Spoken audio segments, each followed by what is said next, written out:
Em nome do Pai, do Filho e do Espírito Santo. Amém. Salve, querido irmão e irmã. Hoje, domingo, 32ª semana do Tempo Comum, meditemos o Evangelho de São Mateus, capítulo 25, versículos de 1 a 13. A parábola das 10 virgens. Naquele tempo, disse Jesus a seus discípulos esta parábola. O reino dos céus é como a história das 10 jovens que pegaram suas lâmpadas de óleo e saíram ao encontro do noivo. Queridos irmãos e irmãs, estas 10 virgens simbolizam a igreja que está à espera da segunda vinda do Senhor. Jesus veio uma primeira vez na vinda histórica, no Natal, veio para nos salvar, ele se encarnou e eis que deixou os meios necessários para a salvação, a sua palavra, a igreja, os sacramentos, os santos, a Virgem Maria, e ele virá uma segunda vez. Então, essas 10 virgens representam a igreja. 5 delas eram imprevidentes e as outras 5 eram previdentes.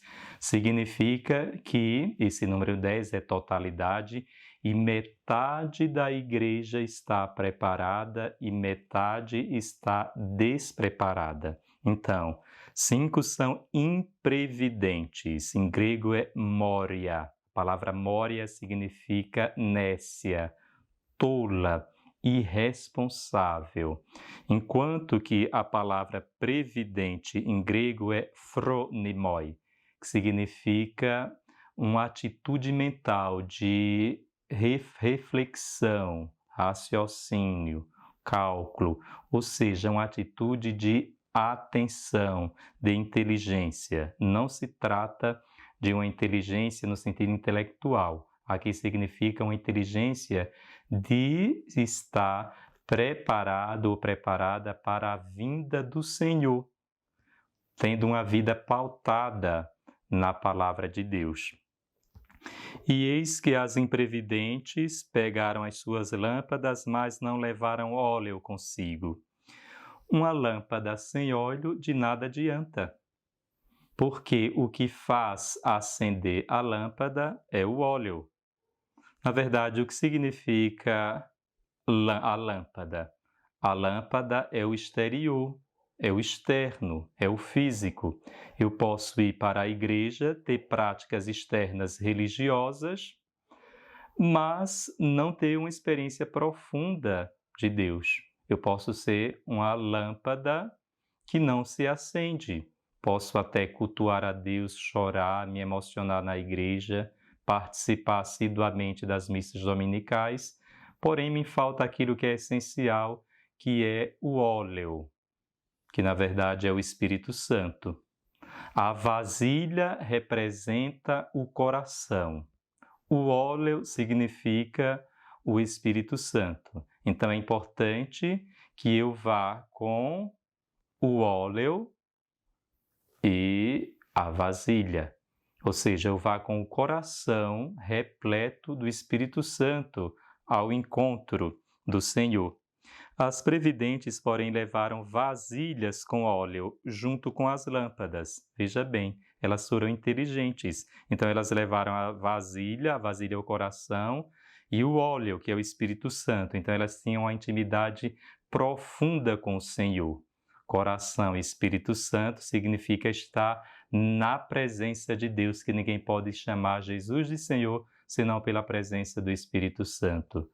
Quando quiseres orar, entra no teu quarto, diz São Mateus, no teu coração, e ali ora em segredo ao Pai. É uma forma de nós abastecermos o nosso coração com o Espírito Santo, para que depois essa transformação pela oração faça com que a nossa fé seja uma fé operante, através da caridade fraterna aos irmãos e irmãs. O noivo estava demorando e todas elas acabaram cochilando e dormindo. No meio da noite ouviu-se um grito: o noivo está chegando, ide ao seu encontro. O noivo, na verdade, é o próprio Cristo, que na segunda vinda, ou seja, na segunda vinda gloriosa, ele vem para recolher aqueles que tiveram fé e o amaram. E ele vem no meio da noite, ou seja, na hora mais inesperada, que menos se espera. Por isso que urge uma preparação da nossa parte. Então as 10 jovens se levantaram e prepararam as lâmpadas, ou seja, todas se levantaram. Aqui, na verdade, retrata o quê? A ressurreição no julgamento final. Ressuscitar significa se levantar.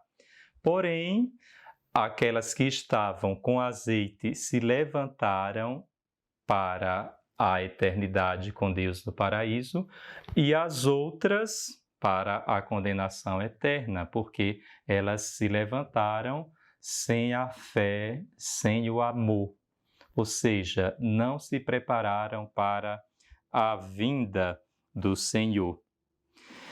E é interessante, amados irmãos e irmãs, que as imprevidentes disseram às previdentes: dai-nos um pouco do óleo. Veja bem, Jesus na segunda vinda, ele vem não mais para nos perdoar, mas para nos recolher, para nos julgar.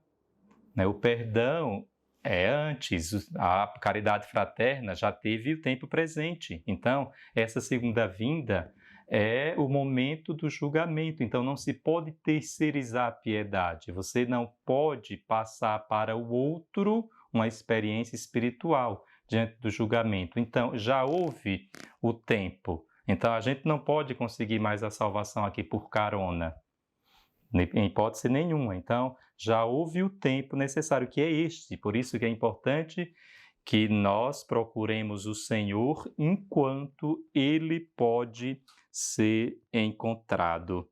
E as virgens previdentes disseram: de modo nenhum, porque o óleo pode ser insuficiente para nós e para vós. É melhor irdes comprar aos vendedores. Enquanto elas foram comprar óleo, o noivo chegou, e as que estavam preparadas entraram com ele para a festa de casamento. E a porta se fechou. Que dramático! Sim, amados irmãos e irmãs, nós vemos aqui que a porta se fechou, é uma alusão claríssima àquilo que aconteceu no dilúvio, quando Noé coloca os animais e a família dentro da arca. Nos diz o texto que Deus fechou a porta. Então, houve o momento para a preparação. Como foram imprudentes, então perderam a oportunidade. Por isso que é um evangelho para abrir os nossos olhos. O que nós estamos fazendo hoje, o julgamento final é agora, ele se prepara agora, não é lá que nós estaremos preparados. Nós vamos estar preparados no julgamento final se nós vivermos o presente. Então, o que eu fiz ontem, eu não posso mais mudar, mas o que eu faço hoje pode transformar o meu dia de amanhã. As imprudentes não encontraram azeite para comprar e chegaram atrasadas. E a pergunta é esta: o que nós estamos fazendo com o nosso tempo presente? O resultado final depende daquilo que nós fazemos antes. Uma vez fechada a porta, jamais será aberta. Não participarão da festa do Senhor. E o questionamento é este: se metade das jovens eram imprevidentes, significa que metade da humanidade não está preparada para participar do banquete celeste. Em qual dos lados nos encontramos? Ao lado das virgens previdentes ou ao lado das virgens imprevidentes? Amados irmãos e irmãs, preparemos o nosso coração, não sejamos lâmpadas sem azeite, sem óleo. Não sejamos homens e mulheres que participam apenas de uma igreja, de uma comunidade, sem termos uma experiência profunda e íntima com o Senhor na oração e na caridade fraterna com os irmãos.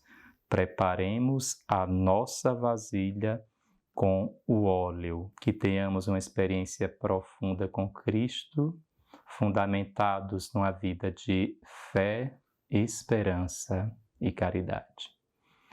O Senhor esteja convosco, Ele está no meio de nós. Abençoe-vos Deus Todo-Poderoso, Pai, Filho e Espírito Santo. Amém.